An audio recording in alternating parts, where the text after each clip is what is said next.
Welcome back. I wanted to say to you, the ego is not the enemy like you may have been led to believe. Eckhart Tolle, people like that, they tend to stress that the ego is something to be destroyed, torn asunder so that you can realize your higher self.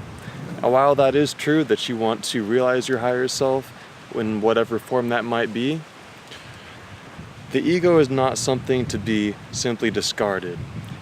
It's something that's to be transcended and incorporated into your higher self. All these spiritual masters that you see, it's not that they're without ego. Some of those prominent examples of spiritual masters or gurus, Osho for example, they have really strong egos actually.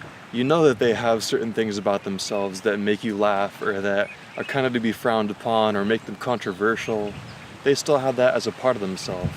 But they realize that that isn't their entire being. They can have that be a part of who they are, but at the same time realize their higher self. I think in this day and age and in our westernized society, we have come to have certain expectations of our spiritual teachers, that they should be without ego entirely. They have nothing about them that's a vice or a virtue either way. They don't, engage in alcoholism or even drinking, or have certain bad habits, or they're completely devoid of personality. They're beyond what we see ourselves as, and they're the shining example on the hill. But the truth is that they always have that aspect of themselves, but they've learned what it is and what they can transmute it into. The truth is that all spiritual paths aim at self-awareness.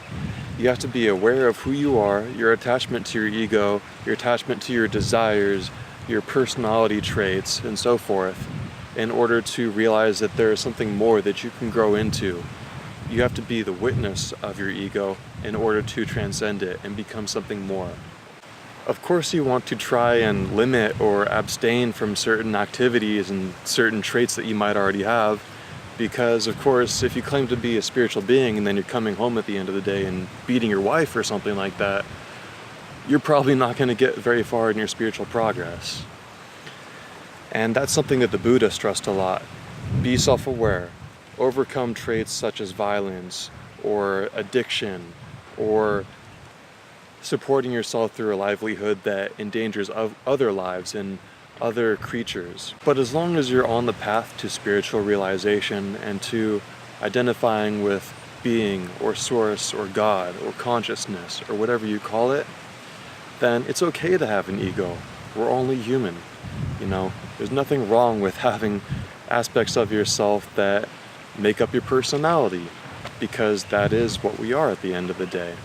This is even something that the psychologist Abraham Maslow talked about in his later work, if you're interested. He wrote a book called The Farther Reaches of Human Nature, and he talked about how certain individuals become transpersonal. They actually not destroy their ego, but incorporate it into something higher because they have some sort of higher awareness and work towards that in the world, but they do it through the power of their ego, through engaging that, and not simply throwing it away and saying, I'm not going to be part of the world.